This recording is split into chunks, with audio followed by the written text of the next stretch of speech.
Je t'entends parler de ce livre, j'entends que l'idée c'est d'avoir une bibliothèque, donc je comprends un petit peu comment ça se passe et je suis invité à ta soirée de lancement pour justement faire une présentation dans vraiment petit comité, soirée très agréable avec des gens incroyables. J'ai adoré connecter et d'ailleurs c'est ce que je disais, j'ai fait un petit réel sur le sujet.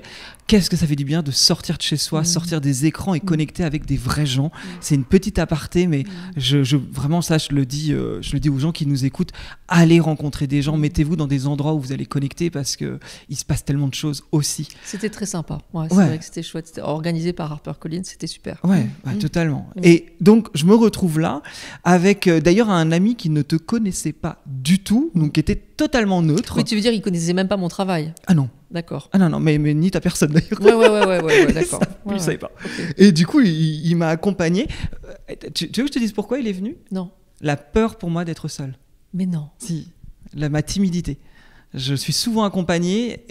Alors, j'aime mes amis, hein, attention. Oui. Mais souvent, il y a ce côté, ça va me rassurer. Je vais pas me sentir seul, en fait, dans une soirée ou un événement. Donc, c'était complètement à propos. Le côté de plus jamais seul et tu viens avec un... Ah oui, là, c'est incroyable. Oui. Bon, oui. Donc, il est venu pour t'accompagner, dubitatif ou ne sachant pas à quoi s'attendre? Il ne savait pas à quoi s'attendre, mais c'est quelqu'un de très curieux. Donc là-dessus, il est assez ouvert sur les expériences. Et donc, on arrive, et c'est vrai que tu as présenté le livre, un peu comme finalement là, tu as fait une introduction pour les personnes qui te connaissaient, mais qui ne connaissaient pas forcément ton travail. Et puis tu as dit, on va faire une expérience. J'ai trouvé couillu que tu dises, on va faire l'expérience. On était, je sais pas, 8, 9... on était 12. On était 12. Ouais. J'étais là, on va voir quoi déjà si ça fonctionne parce qu'on sait pas. C'était une sacrée prise de risque. Ben oui. Bon, et tu peux dire en plus que parmi les 12 personnes, ça a fonctionné pour les 12 personnes. Mais moi au début quand tu as dit qui veut essayer, moi j'étais sur mon siège, j'attendais et j'étais là. J'irai pas. Moi non, j'irai pas et j'étais ça va être cool, on va voir ce qui va se passer. Mais un peu comme au spectacle quoi. D'accord. On va découvrir, c'est curieux. Et en fait, je ne m'attendais pas qu'à chaque personne, la question posée, les yeux fermés, la connexion à quelque chose de plus grand, quand la personne prenait un livre, qu'elle ouvrait le livre et qu'elle mettait ses pouces, la réponse était toujours extrêmement précise. Ouais. Et ça, une personne, ok. 2 personnes, ok. 3 personnes, je commence à me dire, c'est pas possible. Et ça a continué. On peut pour une personne, mais pas pour 14. Pour 12, je veux dire. Non, tu sais, la référence aux tuches. Ah, je l'avais pas. On peut pour 2, mais pas pour 12. Mais effectivement, le doute quand même, parce que c'est quelque chose, moi qui m'est propre, je pense qu'on a peut-être ce point commun. J'ai un côté qui peut être très cartésien. J'aime l'invisible et j'expérimente l'invisible depuis des années. Et c'est comme si l'invisible toquait de plus en plus à ma porte en mode... Vraiment, tu peux tourner la tête et ne pas ouvrir, mais on est là, quoi. Oui, mais tu as les pieds sur terre et tu te remets en question et et des fois tu dis ouais, c'est un peu n'importe quoi. Et moi, je suis pareil. Je te rejoins complètement là-dessus. Moi, j'aime bien effectivement avoir des références. J'essaie de trouver des références toujours un peu scientifiques ou des études pour essayer de comprendre comment ça peut s'expliquer. Et ça, c'est vraiment super important. Là, moi, ce qui m'a vraiment troublée, donc c'était vraiment l'inconnu pour moi. Je ne savais pas. Je voulais pas... on avait à notre disposition une quarantaine de livres. Bon. Et je me suis dit, pour 12 personnes, ça ne va pas suffire pour trouver les prénoms de tout le monde. Donc, je me suis dit, on va faire l'expérience. Mais comme tu l'as dit très justement, sur l'aide à la prise de décision. Et donc, je vous ai demandé à tous si vous avez une question existentielle, s'il y avait quelque chose. Et il y a eu des messages extrêmement précis du genre « Est-ce que c'est important que j'aille en Chine pour mon nouveau livre ?» jusqu'à « Quel est le message de mon guide ?» Tout à fait. Carla. Et à chaque fois, on est tombé sur des choses improbable. Carla qui tombe sur pouce de gauche le prénom, le titre de son livre qu'elle va sortir.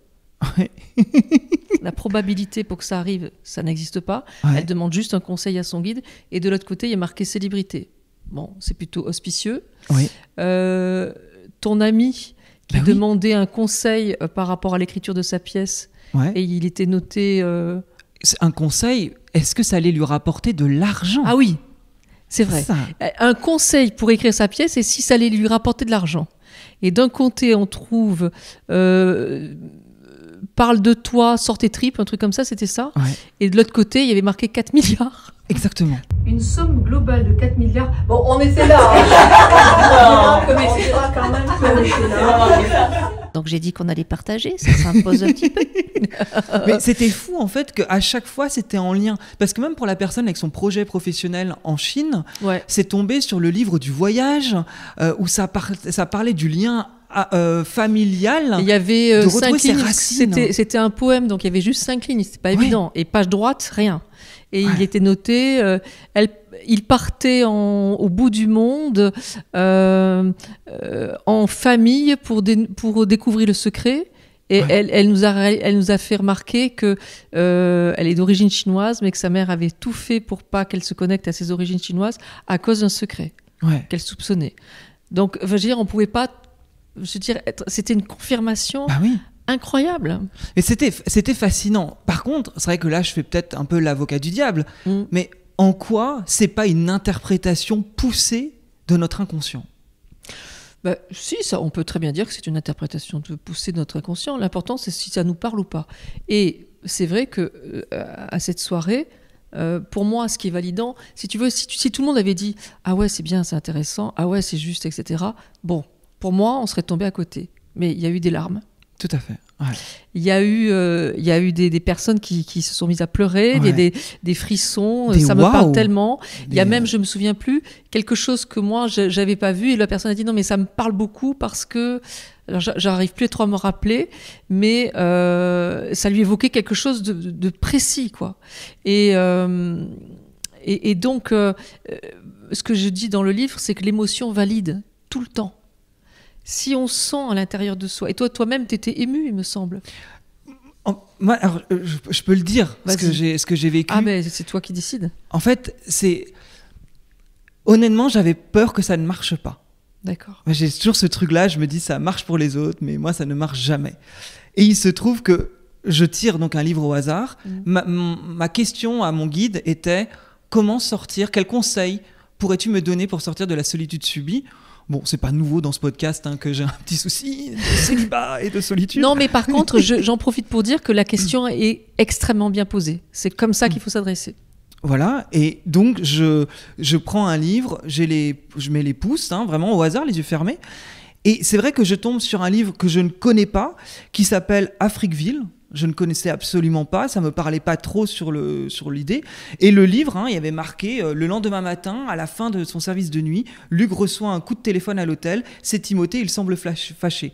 Là, je résume parce que c'est vrai qu'il y avait, et c'était écrit en petit. Il y avait pas mal de lignes, on savait pas trop où se trouvait l'information. Et sur le pouce de droite, le garçon fait un pas en avant avec aussi des phrases. Et je me souviens que c'est toi qui as lu les lignes sous mon pouce, enfin au niveau de mon pouce. Et j'étais là, je ne comprends rien. Oui. Vraiment, je comprends pas les phrases. Et à ce moment-là, tu me dis, bon, je comprends rien, d'ailleurs, c'est exactement ce que je vis en ce moment. C'était tout à fait ça. C'était l'image de ma tête dans un livre. Ouais. C'était pas clair, je comprenais pas les phrases. Il y avait des prénoms, il y avait des dialogues. Ça allait dans tous les sens. Et du coup, je comprenais pas trop. Et on a essayé de trouver ce que ça pouvait dire. On a retenu, en tout cas, cette idée, le garçon fait un pas en avant. J'ai trouvé sympa parce que c'était l'écho de ma façon de ce que je ressentais. Maintenant, pas une grosse révélation. Je pars chez moi et je décide de demander à mon guide, écoute, j'aimerais bien que tu m'éclaires. Que tu affines un peu ton... Ouais. Parce que moi, je te disais, fais un pas en avant, peut-être que c'est à toi. Et il me semble que du côté gauche, il y avait aussi... il a arrêté peut-être d'avoir peur ou un truc comme ça, et les choses arrivaient, un truc comme... Il y avait quelque chose de l'ordre de si on arrêtait de se prendre la tête, ça pouvait arriver, voilà. Exactement, il y avait une histoire aussi de réveil, quelque chose comme ça. Voilà. Et donc je rentre et je décide vraiment mais je me pose devant ma bibliothèque et merci mon guide de poser mes pouces sur l'éclairage que tu as à m'apporter par rapport à cette soirée avec Natacha. Je sors le livre L'art de l'essentiel et je sors vraiment la phrase il existe cependant des classiques, des objets fabriqués depuis plusieurs décennies qui se sont révélés être d'une solidité à toute épreuve et ne sont pas forcément les plus chers. C'est le chapitre sur revenir sur les bases. arrêter de chercher la nouveauté, arrêter de chercher de se disperser, c'est revenir sur qu'est-ce qui est important pour nous. Et sur la page d'à côté, les meilleurs parfums sont souvent les plus discrets et les plus naturels. C'est exactement ce que je traverse actuellement, c'est revenir à l'essentiel, l'art de l'essentiel. Et ce chapitre-là, sur ces 2 pages, il y avait vraiment cette idée de se disperser à faire beaucoup trop de choses. Et donc, dans ce chapitre, ça disait, à un moment donné, on reprend les bases. Et ça t'a parlé ? C'était une évidence. Et tu vois, il y avait... Non, je trouve ça extraordinaire. Parce qu'en fait, peut-être que des personnes vont écouter et vont se dire, moi, ça ne me parle pas forcément, mais en fait, en faisant l'expérience, il y a quelque chose qui saute aux yeux, où tout d'un coup, on se dit, ou un mot, quelque chose qui dit, mais oui, ça me parle, c'est moi, c'est un message pour moi. Et c'est évident.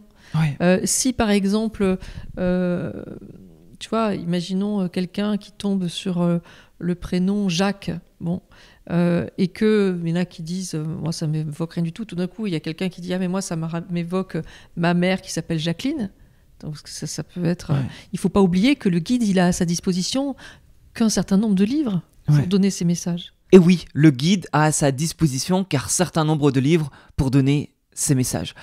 Ouais, alors ça peut paraître étrange, on va pas se mentir, c'est quand même quelque chose d'assez étonnant. On peut ne pas y croire, même moi, j'ai vraiment douté pas mal de fois de tout ça parce que y a rien de vraiment prouvé scientifiquement, c'est vraiment beaucoup de ressenti. Natacha ne s'en cache pas d'ailleurs. Je sais pas si on le dit dans l'extrait, je sais plus si c'est dans l'épisode ou dans l'extrait là que tu écoutes, où je dis mais à un moment donné, est-ce que c'est pas l'inconscient qui force les choses ?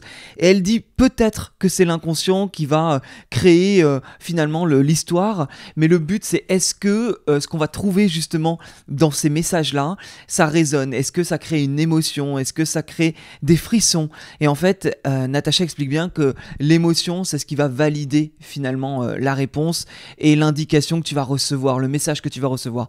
Donc au final, encore une fois, moi je pars du principe que tant que tu fais cette expérience de manière assez détaché, essayer de dire un peu comme un jeu finalement. Je m'amuse à connecter à plus grand et regarde un peu ce que ça donne comme effet. Et puis te dire ça me fait du bien, ça m'indique une indication. Moi c'est ce que j'explique dans tout l'épisode entier. Si tu veux l'écouter, je donne pas mal d'exemples où finalement les indications que j'ai reçues, c'est un éclairage sur ma vie, peu importe d'où ça vient, peu importe la véracité finalement de ce rituel-là, c'est quelle réponse ça m'apporte, et puis finalement l'émotion valide que oui c'est potentiellement la bonne direction à prendre puisque au fond de moi je le savais déjà, et c'est ça qui est intéressant, c'est d'aller valider peut-être ce que tu sais au fond de toi. Donc c'est vraiment pour moi assez étonnant cette soirée qu'on a pu passer ensemble. Et d'ailleurs juste petite parenthèse, je pense que c'est un peu comme quand on va utiliser un oracle par exemple. Si on utilise un oracle, c'est un peu la même chose. On va faire appel à un outil où on va avoir des réponses qui font écho comme un effet miroir à nous. Finalement, je trouve que faire une demande comme ça à ses guides quelque part et avoir des réponses dans les livres, c'est une autre façon de faire un effet miroir avec un écho, en tout cas comme on l'aurait avec un oracle, mais là avec les livres. Mais donc oui, ce que je disais, c'est que cette soirée vraiment était fascinante. J'ai adoré, je vais pas en reparler, j'ai donné un peu toutes les indications de toute façon dans l'épisode et là dans cet extrait. Et du coup, c'est vrai qu'avec le recul, moi j'ai continué depuis, j'ai quand même beaucoup de livres à ma disposition chez moi et du coup des fois pour m'amuser je me dis tiens, demande à tes guides et bim je regarde la réponse. Et là j'ai voulu faire ça pour cet extrait qui sort aujourd'hui, et je me suis dit tiens, plutôt que d'être centré sur moi, en fait j'avais envie de me dire est-ce qu'il y aura un message que toi, vous les auditeurs aurez envie ou besoin d'entendre, et du coup j'ai fait ça, j'ai demandé, du coup j'ai vraiment fait ça, le petit rituel, j'ai fermé les yeux, j'ai demandé à mes guides quel serait le message à donner dans l'épisode que je sors aujourd'hui. Et j'ai sorti un livre, donc les yeux fermés, les pouces étaient sur une phrase, et cette phrase c'est celle-ci. Donc je pense que c'est peut-être quelque chose que toi là aujourd'hui tu as absolument besoin d'entendre, une phrase qui te fera du bien. La phrase c'est celle-là. En revisitant nos souvenirs d'enfance, nous pouvons trouver les indices sur ce qui nous passionnait le plus, les activités que nous faisions spontanément et avec enthousiasme, les compliments que nous recevions de la part de notre entourage ou les moments où nous nous sentions particulièrement heureux et accomplis. Tout cela peut nous guider vers des talents que nous avons peut-être oubliés ou négligés en grandissant.